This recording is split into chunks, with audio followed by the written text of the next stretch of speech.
بسم الله الرحمن الرحيم waxaanu halka kan ku nimi wafdi ballaaran oo ka yimi Hargeysa Somaliland oo hogaaminayo madaxweynaha Jamhuuriyadda Somaliland Muuse Biixi Cabdi waxaanu isugu jiray madaxweynaha iyo wafdi dawladdiisa ka kooban oo wasiiro iyo madax kale ku jirto oo ay isla marahantaa ku jiraan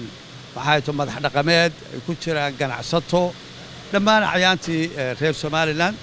waxaanu halkan u nimi maanta waxay booqasho kooban oo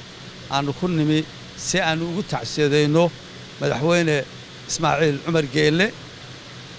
iyo qoyskiisa iyo reer Jabuutiba dhammaan shacabka reer Jabuuti anagoo uga tacsiyeeyna geeridii naxdinta lahayd ee ku timi Saacad Cumar Geelle waxaanu leenahay Ilaahay u naxariisto ujeedaduna intaas ahayd inaan u tacsiyeyno waxay to madaxweynaha iyo shacabka reer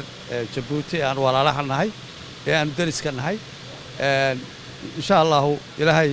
waxaanu uga rajaynaynaa inuu marxuumka jannadii geeyo intaasayna ku koobnay ujeedada safarka.